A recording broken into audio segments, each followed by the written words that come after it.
came up with, and I'm a very visual person, so I would like to show you this diagram. So this is basically how relationship hygiene works, that we need really research to look, okay, what is proven, what is working in a relationship. And Gottman model is one of those really profound researches where you can rely on what they found, and Gottman has been doing this for a long time. So he started in 1969, and everything he's done, it's so diligent and so detailed that it's really something you can trust. And what he considered working on his model, which is a sound relationship house, and I put it on the right that you always have it, so this is the Gottman's model. But what was considered when he designed this house? Facial expressions, so how we experience emotions, how we express emotions, how we react to each other's, how we react on each other's emotions. Then gender personality differences. And the last piece he actually added in the last years, and the book he's published is in 2011, so it's really new stuff about trust.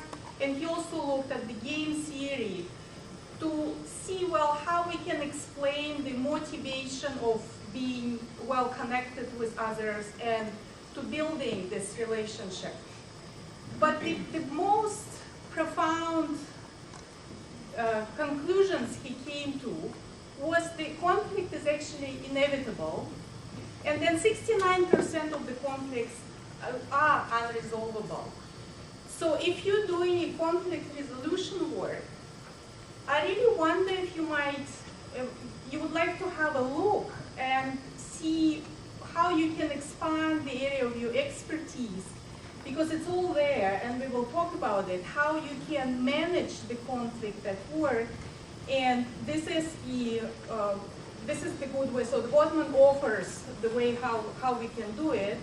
The key is how we can talk about heated issues. We are not agree on it. However, take this heat out and make it, even if not productive, but at least less distracting.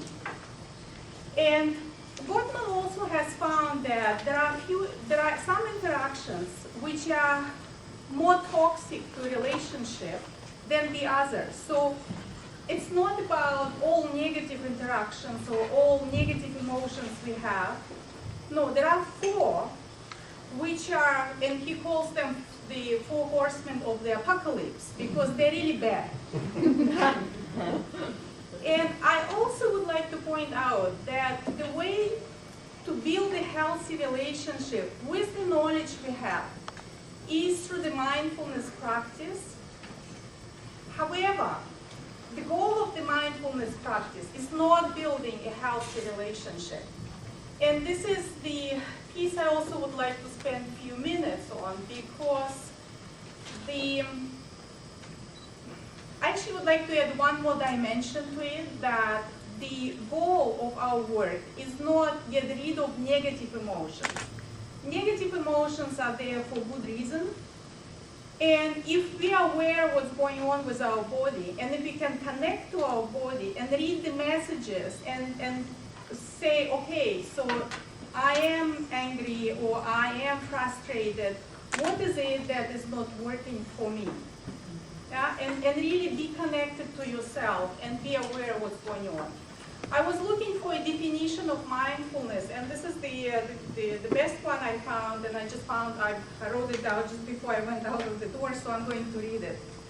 Mindfulness is the awareness that emerges through paying attention on purpose, so we pay attention intentionally, in the present moment, and non-judgmentally to things as they are.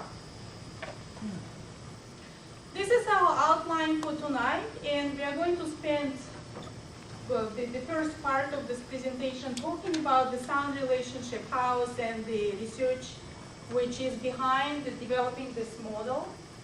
Then, can we intentionally shift emotions? I have an exercise for you to do, and I'm really looking forward to it, because at the end of it, I also have a demonstration what actually happens to our body when we shift emotions.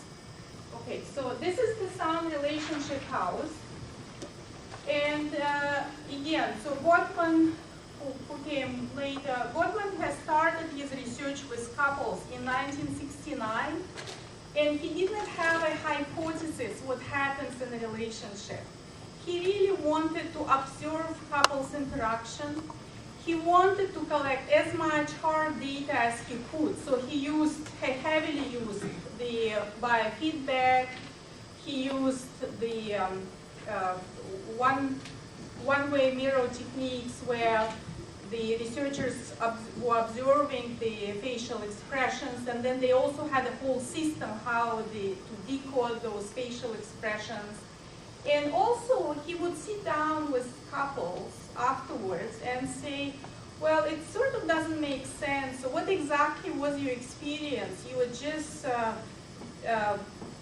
hanging out there, and you say something in a quiet voice, and then another person gets up and goes to the washroom. And they also were taking urine samples in the laboratory which they developed, which they created at the University of Washington. So they could see that people would actually have those reactions where you can't really read it from how they look, but when they measured it with biofeedback and when they looked the urine and blood sample, they also found stress hormones. So obviously something was going on, and then the Gottman and his team, they were looking for answers. And then this massive data Gottman had over the years, he studied about 3,000 couples. So actually gave him insight, how does the relationship work? And what they found out of this research at the University of Washington, that we can create a shared meaning. However, we only can do it if there is a foundation to it. And if you look at the sound relationship house, so the first three levels, building love maps, share fondness and admiration, and turning towards each other, is actually a recipe for friendship. So this is how any relationship starts. And only if there are those three levels in place, we develop a positive perspective of the relationship. If we don't have a positive perspective of our relationship, then Gottman calls it having a chip on your shoulder. You're really you're not seeing what's going on. It was a different research done actually in Sweden in late 50s, where observers went to the houses and they would just observe the family. So the idea to see how people interact in a day-to-day situation was not that new. And there are other researchers who are looking at that. So Gottman also looked and drawn his inspiration from those researchers. And so this was one of those cases. So again, in Sweden, they already observed couples interacting. And what they found that the instruction was very simple. It was an observer, and then husband and wife, and then everybody was instructed to count positive and negative interactions. And then the observer would compare his notes or her notes with the couples. What came out of this research was that if there is a negative in bad relationships, and this is very important, in bad relationships, people don't notice the positive interactions. Yeah? So then everything, if you don't develop the positive perspective, then everything becomes negative. And this is a very important part, because as you can see, we can only talk about effective conflict regulation as the next level to it.